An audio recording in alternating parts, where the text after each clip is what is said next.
नमस्कार, मैं हूं आपके साथ अनुष्का और आप देख रहे हैं न्यूज समाचार जनता की आवाज। आइए रुख करते हैं आज की खास खबरों की ओर। समाजवादी पार्टी के राष्ट्रीय अध्यक्ष एवं उत्तर प्रदेश के पूर्व मुख्यमंत्री अखिलेश यादव तथा इंडिया गठबंधन के उपराष्ट्रपति पद हेतु संयुक्त उम्मीदवार न्यायमूर्ति बी सुदर्शन रेड्डी, पूर्व न्यायाधीश सर्वोच्च न्यायालय एवं उच्च न्यायालय की लखनऊ पार्टी कार्यालय में पत्रकार वार्ता। आइए देखते हैं अभिषेक दुबे की रिपोर्ट। न्यायमूर्ति बी सुदर्शन रेड्डी जी का आज बहुत बहुत स्वागत, बहुत बहुत आभार प्रकट करना चाहता हूं। मैं उनका जीवन परिचय के बारे में हम सब जानते हैं और आज जिन राजनीतिक परिस्थितियों में उपराष्ट्रपति का चुनाव होने जा रहा है और हम लोग जिस न्याय की लड़ाई लड़ रहे हैं, उसके लिए एक न्यायमूर्ति से अच्छा विकल्प और क्या हो सकता है। लगातार संविधान को लेकर के, कानून को लेकर के, न्याय को लेकर के, हक को लेकर के, विचारधारा को लेकर के लगातार इंडिया गठबंधन हम सबके प्रत्याशी इस न्याय की लड़ाई में इनसे बेहतर विकल्प और क्या हो सकता है। हमें उम्मीद है जो न्याय के पक्षधर हैं वो अपनी अंतर आत्मा की आवाज पर हमारे कैंडिडेट के पक्ष में वोट डालेंगे। भाजपा उपराष्ट्रपति जैसे पद को एक विचारधारा विशेष से बांधना चाहती है, ये देश हित में नहीं है। इसलिए हम अपने अधिकारों का सदुपयोग करते हुए अपना उम्मीदवार खड़ा कर रहे हैं। बात हार या जीत की नहीं है, सिद्धांत की भी है और हमें पूरा भरोसा है कि जिस समय अंतर आत्मा के माध्यम से वोट पड़ेगा तो हमारे प्रत्याशी न्यायमूर्ति वी सुदर्शन रेड्डी ऐतिहासिक वोटों से जीत करके उस पद पर बैठने का काम करेंगे। मैं एक बार फिर न्यायमूर्ति वी सुदर्शन रेड्डी जी का, कांग्रेस पार्टी के नेता प्रमोद तिवारी जी का, प्रदेश के अध्यक्ष जी, कांग्रेस पार्टी के पीसीसी अध्यक्ष और हमारी पार्टी के सभी नेताओं का मैं बहुत बहुत धन्यवाद और आभार प्रकट करता हूं।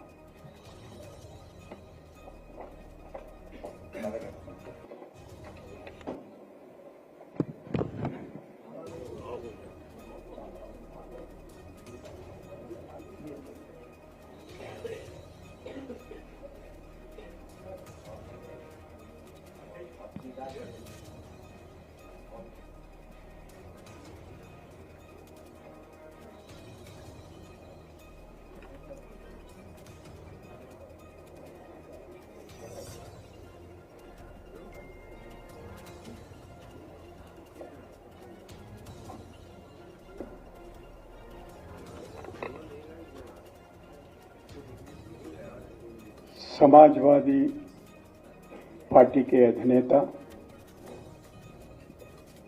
प्रिय मित्र श्रीमान अखिलेश यादव जी, मंच पे उपस्थित साथियों, friends from media, ladies and gentleman, आप तो सोच रहे होंगे हिंदी में 2 शब्द बोल दिए फिर उसके बाद में अंग्रेजी शुरू कर दिए, क्या हो रहा है। लोहिया जी से हम बहुत कुछ सीखे हैं, नेताजी के साथ भी बहुत कुछ सीखे हैं, मगर एक ऐसी बात हो गई, दक्षिण भारत से आता हूं मैं, हिंदी में भाषण देने का सीख नहीं पाया, लेकिन हमेशा कोशिश करते रहता हूं। जब कभी आते हैं, उत्तर प्रदेश आते हैं या बिहार जाते हैं, हिमाचल प्रदेश आते हैं, थोड़ा बहुत बोलने के लिए कोशिश तो करते हैं और वो कोशिश तो जारी रहेगा। समाजवादी पार्टी के दफ्तर में और इस संदर्भ में दिल में तो बहुत ख्वाहिश है कि मैं आपसे हिंदी में बात करूं, लेकिन शायद हो नहीं पाएगा। कोशिश करते हैं। अभी आप लोगों को तो मालूम है, प्रतिपक्ष दल ने मुझ पर विश्वास रखकर मुझे उम्मीदवार चुन लिए गए हैं और मैं इसके लिए बहुत बहुत आभारी हूं। मुझे मालूम है ये दल जो भी इंडिया ब्लॉक था, फिर उसके बाद में जो इंडिया ब्लॉक में नहीं है वो लोग भी, वो गठबंधन में नहीं है, वो लोग भी मदद देने के लिए आगे आ रहे हैं। Perhaps but for my friend Mr. Akhilesh Yadav, it would not have been possible.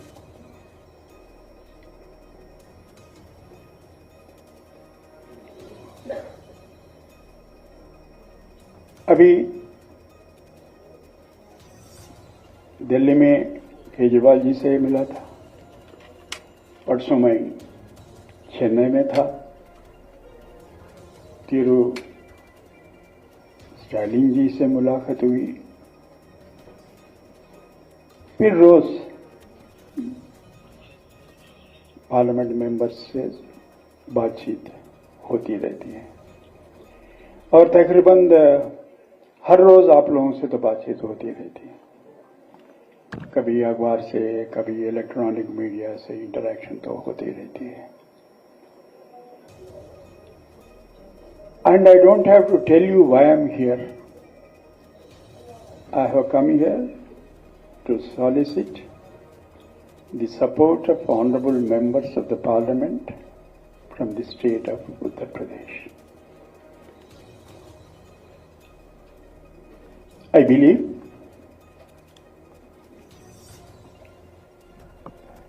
the office of the Vice President of India, which is only next to that of President of India, is not a political office.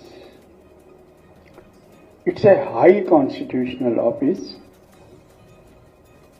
अभी श्रीमान अखिलेश जी बोलते हुए एक बात आपके सामने रखी दिए हैं कि ये कोई पॉलिटिकल इश्यू नहीं है और हम लोगों को इससे अच्छा कैंडिडेट कहाँ मिलता था, इसलिए हम सब सर्वसम्मति से जस्टिस रेड्डी को आपके सामने खड़ा कर दिए। इतना तो बोल ही दिए उन्होंने। अब उनसे मैं समर्थन फिर आपके सामने पूछने की जरूरत नहीं है मुझे, क्योंकि मैं यहाँ पे खड़े होकर आपके सामने जो बात कर रहा हूं उसके पीछे उनका बहुत बड़ा रोल है। अभी मैं कोई पॉलिटिकल इश्यूज पे बात नहीं करूंगा, इसलिए मैं आपको बोला हूं कि ये पॉलिटिकल ऑफिस नहीं है। And my journey with this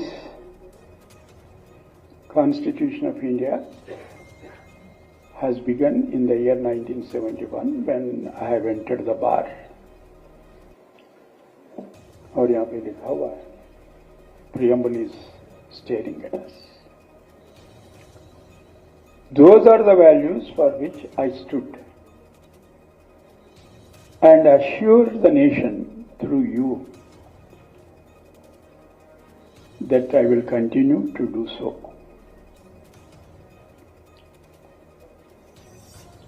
आप लोगों में से कुछ लोग पूछे हैं मुझे, why you have entered into thicket of this political arena? I said, I have not entered into thicket of any political arena. It's a high constitutional office. Once occupied by philosopher, statesman, educationist, Dr. Sarvepalli Radhakrishnan. Another educationist, Dr. Zakir Hussain. A former diplomat and an elderly, most respected person, Dr. K.R. Narayanan. Of late, Shri Hamid Ansari ji.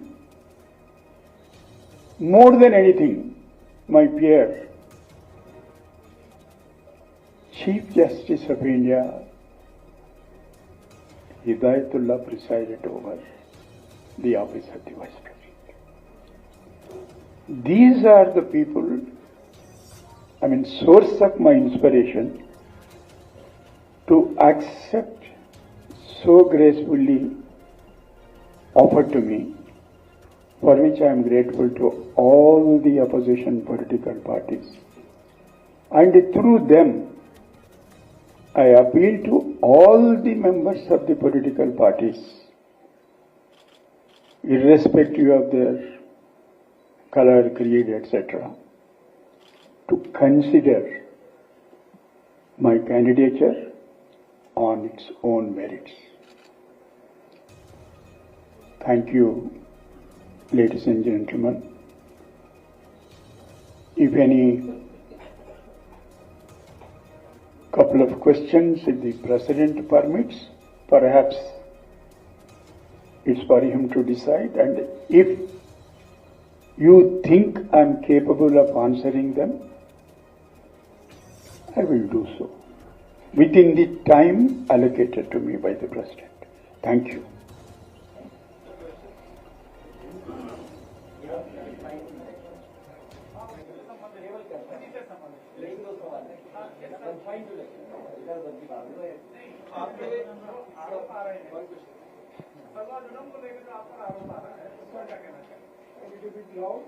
आपके candidature को मुख्यमंत्री ने counter किया है sir. उन्होंने कहा है कि आपकी विचारधारा जो है वो नक्सल सिंपैथाइजर की रही है।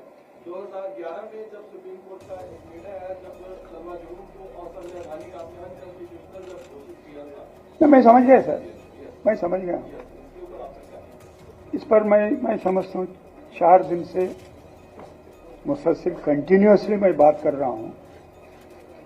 अभी कुछ और आपके सामने रखने का कोई बात और नहीं है। There is nothing new. They are making an attempt to build a narrative. It is over, and whatever response I have to give, I have given the response. You must have seen today's Express, Indian Express. Yesterday's Hindu, today's Hindustan Times. I have said everything that is required to be said. I do not wish to expand the debate and say anything further.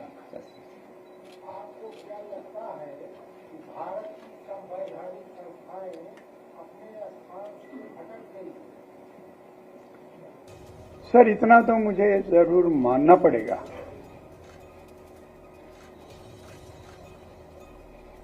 मैं बड़े बड़े शब्द तो use नहीं करूंगा। They are definitely under cloud. They require a serious and particular attention to reorient them, bring them back to the track.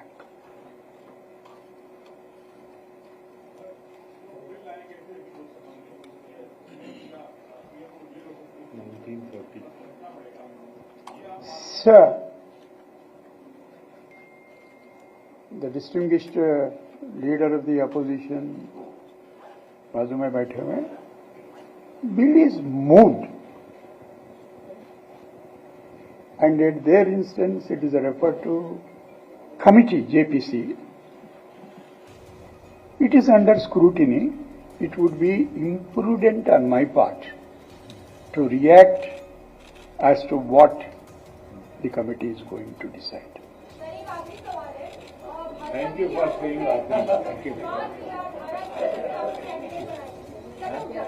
अनादि के विषय तक गया भी भाजपा का आरोप है कि नक्सलवाद की विचारधारा अभी हुई है ना, अभी हुई। मैं इस बहन का धन्यवाद देता हूँ जिन्होंने कहा कि आखिरी सवाल है। Thank you so much. चलिए, थैंक यू।